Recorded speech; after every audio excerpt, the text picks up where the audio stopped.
I want to get a voice from Florida on what's going on down there. We are joined by my buddy, the one and only Andy Dean. He is a conservative commentator, radio host, podcaster, entrepreneur, and a ways ago, a contestant on The Apprentice with none other than Mr. Donald Trump. Andy Dean, good to have you, sir. Thank you. Thanks, Buck. Appreciate it. So you're down in Florida, which everybody said a few weeks ago even was just about to get wrecked by this virus. I'm in New York, which has been wrecked by it. Florida hasn't been hit by it. And you're seeing all these liberals who are coming out with, well, you know, they got lucky, essentially. It seems like it has to be more than just they got lucky. What are you seeing? Why has your home state, and your governor seems to have done a good job, but why is that the case? What were the decisions made that you're seeing that prevented you guys from getting hit badly?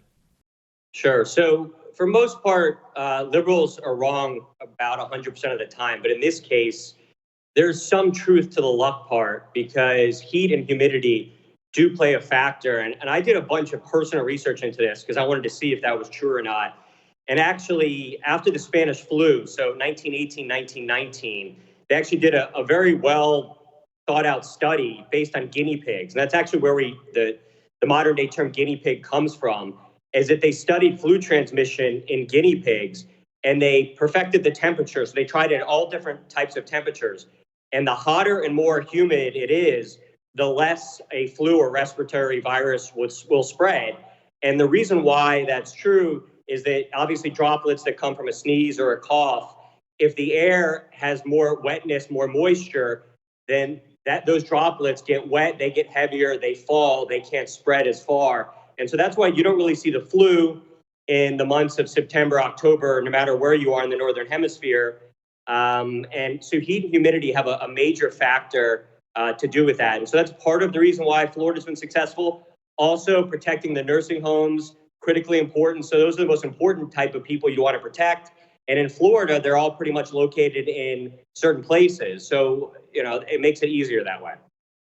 And what do you think about the statewide response from Governor DeSantis and what you've seen more at the local level? You're in Naples, right? You're in that part of Florida? Or? So I'm in Fort Lauderdale, so Broward County. Lauderdale.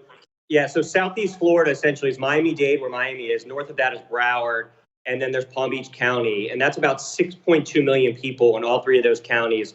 The whole state's about 21 million.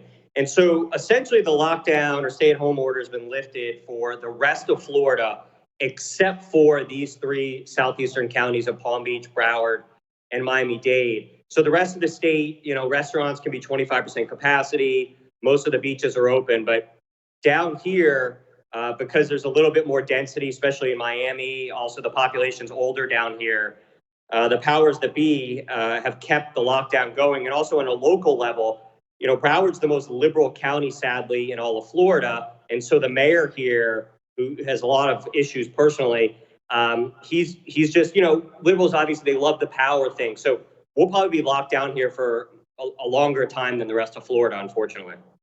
We're speaking to Andy Dean. He is a podcaster, radio host, conservative commentator, entrepreneur. Andy, what do you think about just at the national level now, where we're heading and the state-by-state guidance from the Trump administration? And how do you think Trump, who you know very well, somebody that you spent a lot of time with, how do you think he's handled this moment as the chief executive of the United States government? It's a tough thing. I'm always predisposed and biased to liking Donald. He gave me my first real job. I worked for him personally for 7 years. I was his first media surrogate in 2015. And I say those things in a humble way, just because I try to distance myself to seek out the truth at all times. That's, what we try to do, I guess, for the most part, what we say we try to do. So I think for the most part, he's done the best job in the sense that the hand that he's been dealt, because the media was so hysterical at the beginning of this. I mean, Trump tried his best to try to calm people down and try to take more of a Sweden style approach at the beginning. And then the onslaught from the media was so hysterical that we essentially did what Britain did, and we had to kind of do a 180 and do these lockdowns, which Trump kind of supported. So I think that he really just went the only direction politically he could when the media became so hysterical. If there are two mistakes I have to point out that he made: first, criticizing Governor Kemp that was a mistake, something that he just shouldn't have done, because Governor Kemp, when we look back on this in a year or 5 years, was the real hero who had the courage to step forward first and look at the data, look at the science. Liberals, of course, say they look at the data, but we know that that's nonsense. And Governor Kemp did the right thing in Georgia. And also, second, the thing that bothered me about Trump's response is Sweden. When all is said and done, when we look back at this, Sweden's approach, and people will see this in about 2 to 4 months, but it was the right approach. You protect the most vulnerable. You don't have large events. You tell people to wash their hands. You do the obvious things. But what we can't do is shut ourselves indoors like hermits. It's stupid. It's counterproductive, because at some point we have to come out, and the virus doesn't go away. It's going to be here. I mean, people still test positive for H1N1, and that was in 2009. People still test positive for HIV, and that came from Africa in 1910. So people will still test positive for this 50 years from now. So it's just a way to manage this the best we can. The thought was to flatten the curve. We've done that. Now we need to get out and live our lives and manage this the best way we can. And you're just wondering, how are the beaches right now near you? Are they open? Are there people on them? Are you seeing some signs of a greater return to normalcy?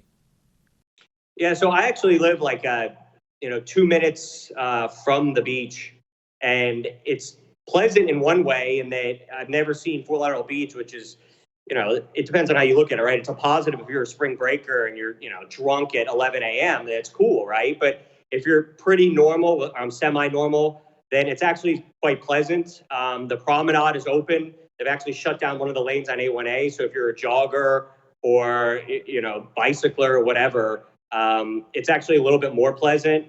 And I think it will be some time before they open the beaches. But the funny thing, what's so counterintuitive, and why big government and liberals are so stupid, is that people are out and about. They're just not on the beach line. They're right behind in the promenade line in Fort Lauderdale. In Miami, there's South Point Park, which for anybody who's a Miami fan, that's right near Joe's Stone Crab. That was opened up 5 days ago. And of course, everybody flooded it because they wanted some sunshine. And then the mayor of Miami Beach, of course, a liberal, said, we have to shut it down now because people aren't behaving responsibly. So, it's going to be touch and go with this beach stuff. What you're going to see more is, of course, the blue and red divide of liberals are going to have a heavier hand and conservatives won't. And it just depends on how you look at the world and how you look at risk. I look at risk, like I enter my car, right? I take a risk. Anyone with a logical, common sense mind, which most conservatives have, realize that no matter what we do, there will be risk. Whereas liberals, who are more of the nanny state, they look to government more for solutions. They like that heavy hand. They say, we know what's best for you. And so we're going to make sure you're safe and decide for you. Whereas conservatives think, hey, I know the risks. As long as I know them, I should just be able to decide if I want to go outside. So there's going to be some of that dynamic. And then, Buck, if you have time, I want to point out what I see is the reporting of data from which I found is the most worrisome going forward. Do you have time for this or no? Yeah, we're speaking to Andy Dean, who is a podcaster, radio host, entrepreneur. And we like to throw in that you were on The Apprentice with Donald, because people think that that's cool. So we'd like to throw that in there. Dude, I had a great time. Reality show was the best time of my life. I had a great time. It all depends, of course. Like, if you get thrown out early, it sucks. But you had this one thing on the data that you wanted to add in before we let you go. What is it? I think the thing is, when you can tell people are fudging data, because in my life, I've done a bunch of financial audits, being an entrepreneur and a business person. So if you look at the actual data, if they're fudging it, you just have to look at it with a critical mind. And if you look at the Johns Hopkins data, which the New York Times and Wall Street Journal and all these people parrot, look at New York City and New York State, and this is what is fascinating. I want to bring it home to where you are, Buck. Is that in New York State as a whole, including New York City, there have been approximately 330,000 cases, approximately.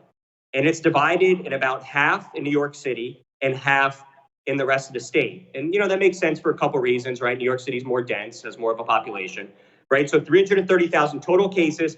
Half the cases are in New York City. The other half are in the rest of the state. But this is how you can tell they're fudging the data. When you look at the deaths, because it's hard to fake deaths because you've got a body bag, right? Sadly.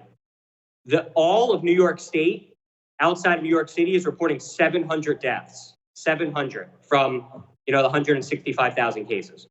New York City is reporting 18,200 deaths. So think about that. New York State, 700 deaths. New York City, 18,200. but they have the exact same number of cases, yet New York City has 25 times the death rate. So something's going on, of course, and that's, of course, in the way that you count it. Are you counting people who die of COVID-19? Are you counting people who die with COVID-19? In New York City, they're counting people who die with COVID-19. In New York State, they're counting people who die of COVID-19. And so that's the major change of the numbers. And one last thing, Buck, to think about is that if you look at these antibody tests, about 10 to 20% of the population is testing positive for COVID-19. So in an average month, if 250,000 Americans die in an average month and 10 to 20% of everybody has it, that means that if you just test newly dead people who just happen to be dead, if they're newly dead, that means on average, 25 to 50,000 newly dead people will have COVID-19 in their system because 10 to 20% of the population already has antibodies in their system. So this is an important thing when we look back in retrospect at all of this, that it's critical to break down the numbers to find out, is the lockdown appropriate? Was it appropriate with what we knew back in March? Is it appropriate now? And most importantly, if I could leave one last thing, with your listenership, Buck, the one policy decision we need to take as a country, we have to guarantee and stockpile antiviral medicine. This is important. After SARS hit, Gilead, who created remdesivir, they were test trialing this remdesivir after SARS in 2003, but they stopped doing it because SARS disappeared and there was no market for the drug. What we need to do in the future is guarantee antivirals for pharmaceutical companies and say, hey, we will be a buyer of this stuff, even if there is no outbreak, for future coronaviruses, testing all types of different coronaviruses and coming up with antivirals with vaccines, with different variations, and getting this stuff stockpiled and being a buyer of last resort. Because what we don't want to have happen is if this stuff all goes away and then all of the money in R&D dries up, then 10 years from now when we get hit again, there'll be no market for the stuff and we're going to have to start from scratch. So that's an important thing that I think your listenership should know because they're bright people, is that we need to stockpile as a country these antivirals. Even if this thing disappears in a year, we need to be prepared for a coronavirus to come back 5 years from now. People talk about this like a war. You don't start making missiles and bullets when the enemy invades. And if you think of it the same way, it makes a lot of sense. Andy Dean, everybody, you can check him out on social media. He does radio. He does podcasts. He's a man about town. We'll have him back on the show. Andy, you and I will do a long-form sit-down for YouTube at some point. What do you say? Yeah, I'd like to do that, Buck. And I apologize. I was talking way too much. I just missed the media business. And I missed you have a much bigger platform. So I talked way too much. Next time I'll listen. I apologize. You're all good, my man. Thank you so much for your time. Stay safe down there, and we'll be in touch, all right?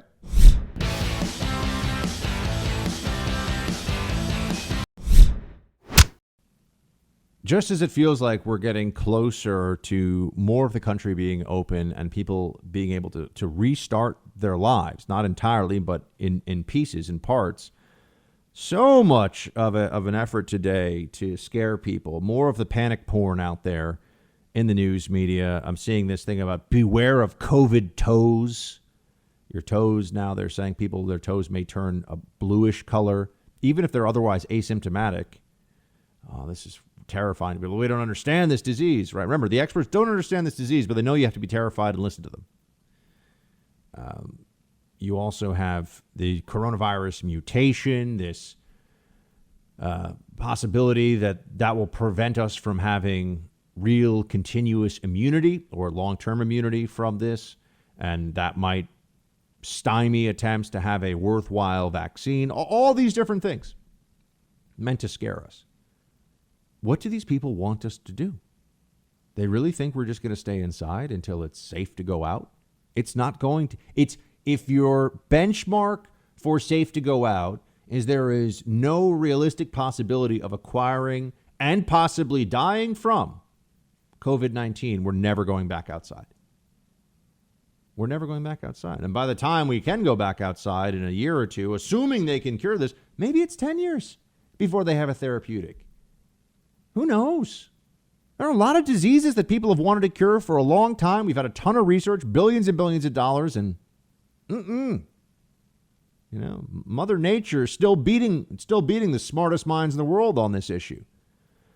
So I just feel like we're going to have to really steel our courage here. You're going to have to be willing to go against the consensus, which has been so hard. And I told you earlier in the show that this is the first time on this issue they finally managed to get Trump to bend the knee. And I know that what was his other choice? Well, they're saying that he's killed all these people who've died from COVID-19 anyway. So people who, but the pressure and the media and the experts and the scientists, he should have opened. And I was pushing forward, and I got shouted down and yelled at and called a horrible person. My initial impulse, which was at 15 days, and then we're back out and taking precautions, protecting vulnerable populations, doing the things that everyone knows we should be doing, but allowing people to go to work, allowing people the freedom at least to continue to live their lives. Which Sweden has done and did not get destroyed, and everyone now is saying, oh, Sweden's the same as everybody else. Bull crap, okay? We can keep changing and rewriting history. People are so desperate to think that they were smart enough to see things coming that they didn't. But we're going to have to be willing to push back on the consensus here. The media apparatus is still centered along the coast, particularly in New York and D.C. Very powerful interests see this as the greatest opportunity to defeat Donald Trump. I wish it were not the case that there was such a close connection between anti-Trumpism and continuous lockdown, but there is. And that means that the people that are pushing for this have very powerful, in their minds, very powerful motivations for continued lockdown that have nothing to do with what the science tells them or saving lives or the experts or anything else. This is about their desperation. Remember, these people have been nuts for 4 years with all these theories about why Trump shouldn't be president. He's a threat to the country. He's leading us to nuclear war. Everything is going to be destroyed because of him. Our economy is going to be destroyed because of him. They were wrong about all of it.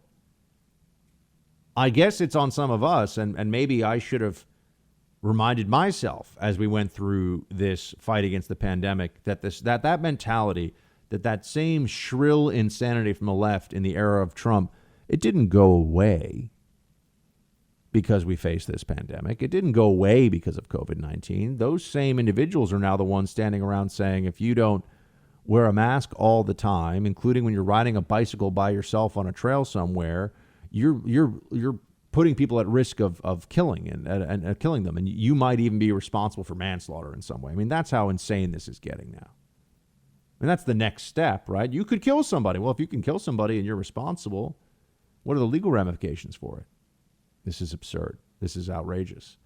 But we are in a time of mass hysteria. And if we're going to get back our country, forget about the fall election right now. All right, we got to get to the fall election. If we're going to get our country back, you have to be willing to look at these things for yourself and say, I will stand against the consensus. Many of the experts have been wrong.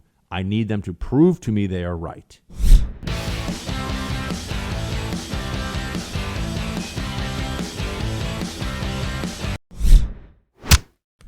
All right, roll call. And remember to go check out bucksexton.com if you have not already. We're going to be putting more and more on the website as the days go forward.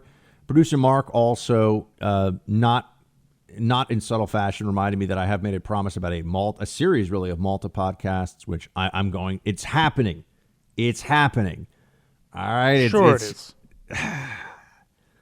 I'm doing 5 hours of radio a day. But my vocal cords are just going to explode one day. But producer Mark is right. We make promises here. We keep them. So it's going to happen. But he's, just so you know, he is like your advocate team. He makes sure that when I say, hey, I'm going to do this, I will do this. So it will happen. I'll record the first one this weekend, if not sooner. And you know what? I'm going to record it. And if it's not the best thing that you've ever heard, the good news is it's not this show. It's an extra. It's like the DVD extra, right? I mean, you can watch it or not watch it.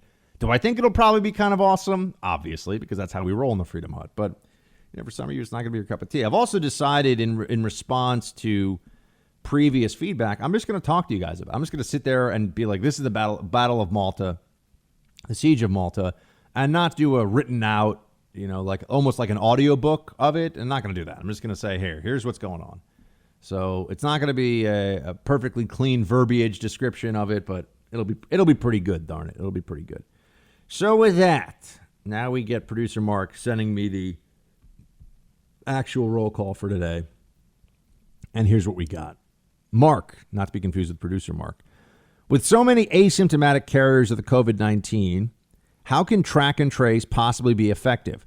Why should we spend millions of dollars for an army of trackers and tracers when up to 98% of the infected cannot be tracked and traced? Thank you for your great work and insightful comments.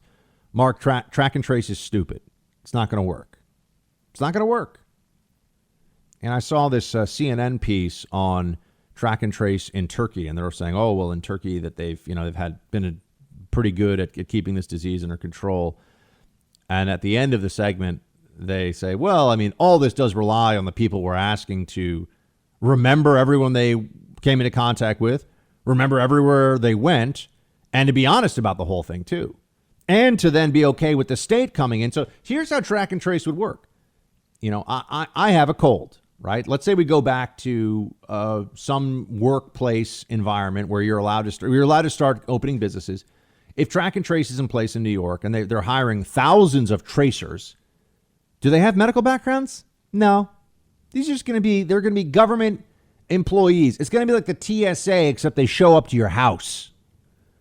No offense, TSA. I like some TSA people. There have been some Team Buck TSA that have over the years. And so they're making sure the planes don't blow up, and I appreciate them. But I'm just, there were some excesses in the early days.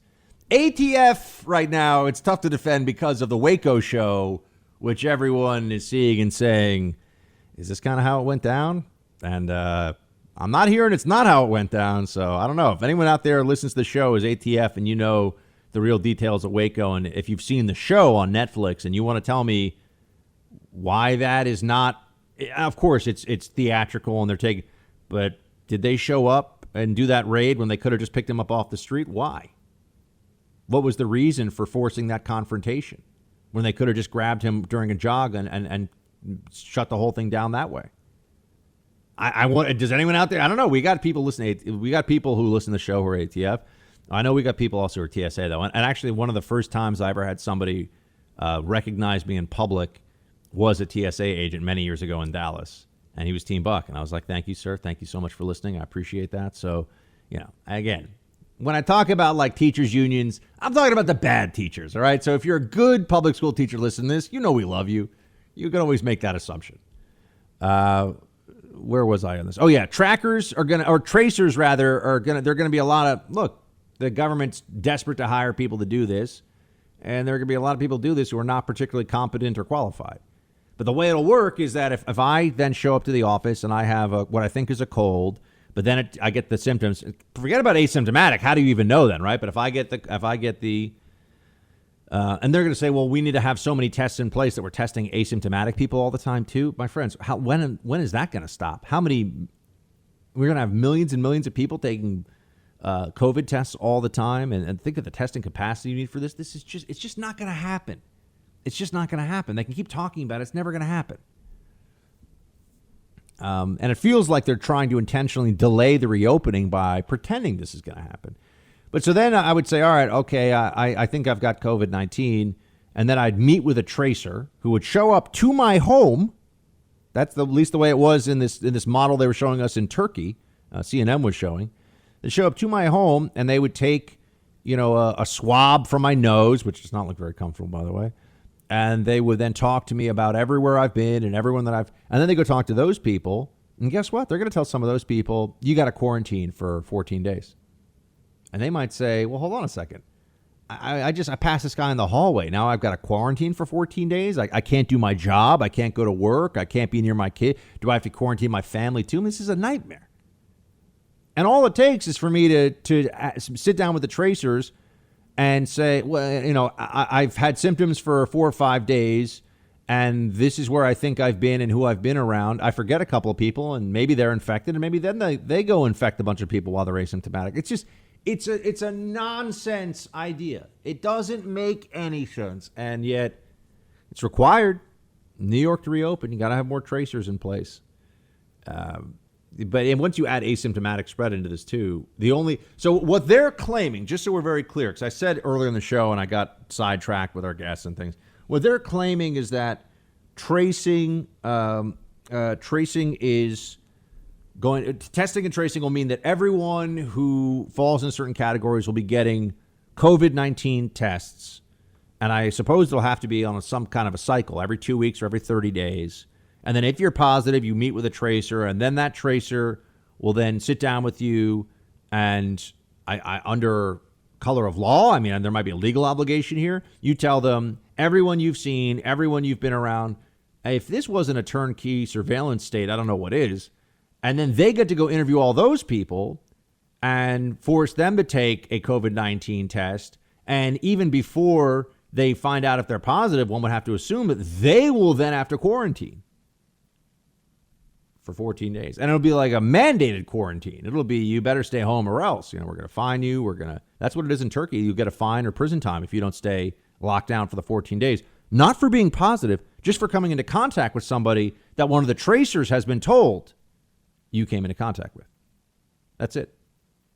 Producer Mark, does this sound like a good system to you? Do you think the people that brought you, like the DMV, for example, are going to be adept at this program? I mean, if it's the people that ran the DMV, then everyone's going to get COVID somehow. Yeah. They're terrible.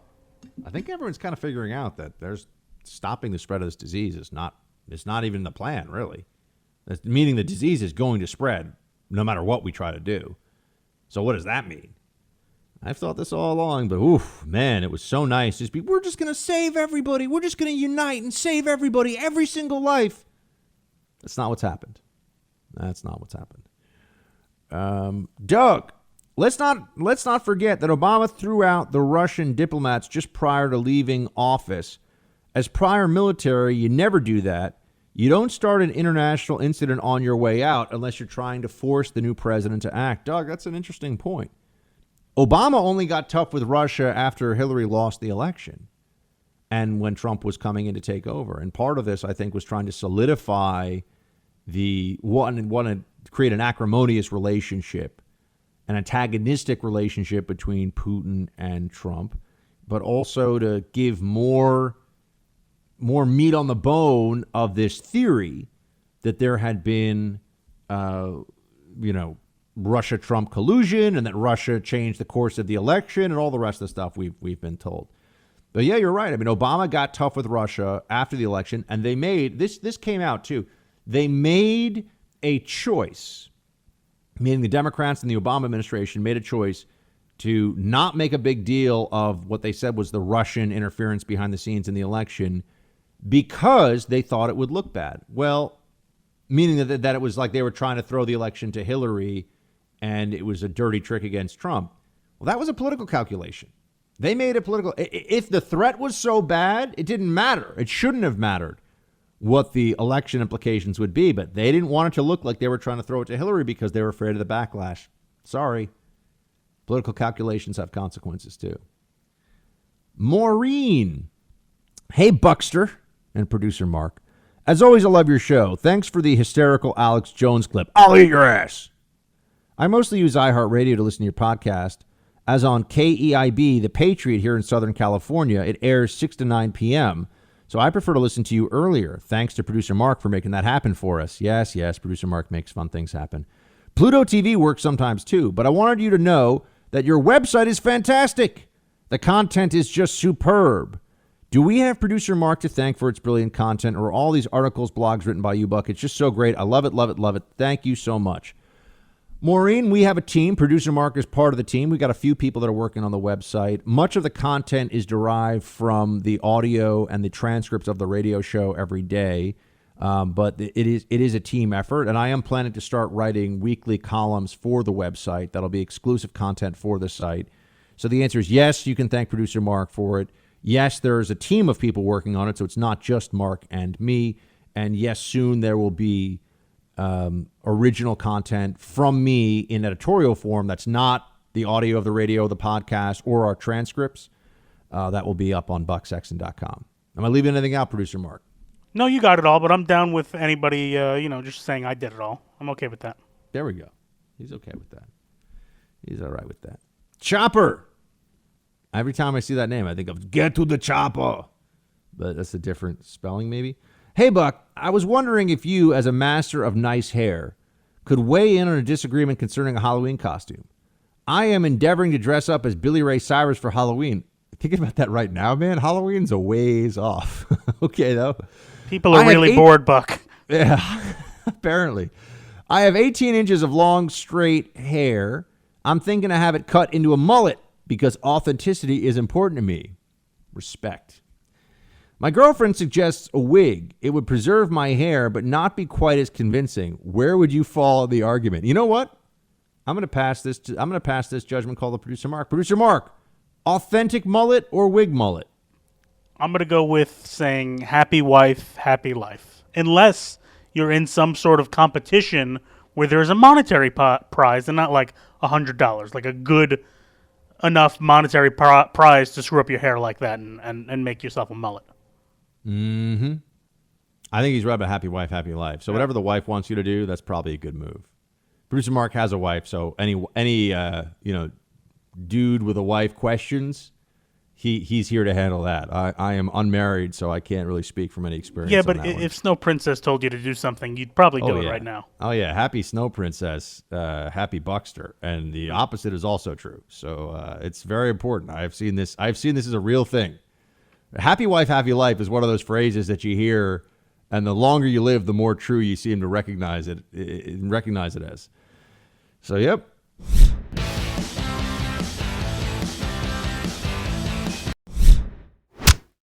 All right, roll call continuing here. Glenn writes, "Hey, Buck, I listened to you on Boston's Talk 1200, and after hearing about how school systems were planning on using the 1619 project to teach history, I must admit I was very concerned. I was hoping you were going to follow up with how we can prevent this from happening. Would love to hear your thoughts, how we can collectively help."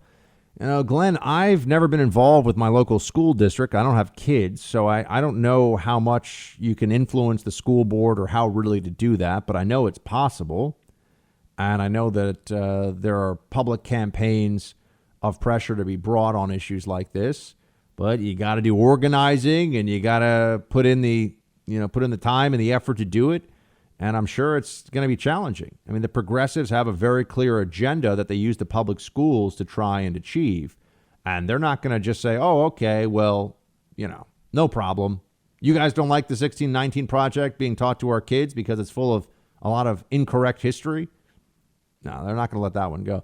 The Pulitzer Prize is really meant to, in a sense, intellectually launder the 1619 project so that it's considered something that can be taught in schools. So it all adds up, right? They give this narrative building exercise that's highly ideological a Pulitzer Prize. So then anyone years going forward who says, wait, why is this being taught to my kid in school? Teachers will say, I'm sorry, you mean the Pulitzer Prize winning New York Times 1619 project?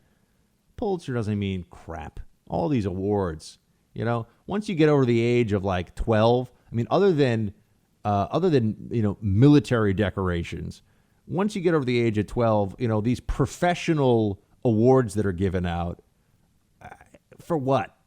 For what? What are we really doing?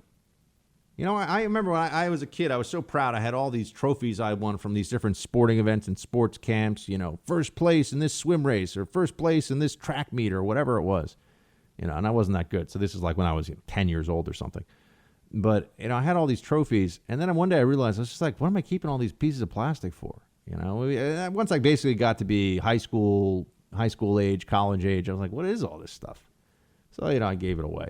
Buck, you could admit they were participation trophies. No, I won stuff, producer space. Mark. I will not allow that blasphemy on this show, damn it. I won tennis tournaments. I won some other stuff. Damn it. I'm going to say it. But, were there some participation trophies mixed in there somewhere? I mean, can neither confirm nor deny. But there was some actual winning of stuff. Actually, I had debate trophies. Oh, yeah. You want me to be honest here. You want some nerding out. I had some debate trophies. That makes so much sense. Woo! Yeah, got to keep those ones nice and shiny and new. Hey, honey, want to come upstairs for a wine cooler and check out my debate trophies? It's not a line that did very well for me in college. I can say that much. Did not work. It's a shame. I can't imagine why. Oh, it's not quite as good as, hey, I'm a professional athlete and I'm going to show you, my NFL championship ring or something. No, winning the Lincoln Douglas debate 1999 for the New York High School, New York High School Debate Association. Nope. That did not bring in all the ladies. Doesn't have quite the same ring to it. No, that one did not make it all happen. But now we've got to the point of the show where I get to tell you, unfortunately, that's it for today. But tomorrow we'll be back. Please do check out our website. Download the podcast. If you're not already subscribed, please subscribe. Our YouTube channel, youtube.com/Buck Sexton. Please subscribe there too. We'll be posting videos. And team, we'll be back tomorrow. Shields high.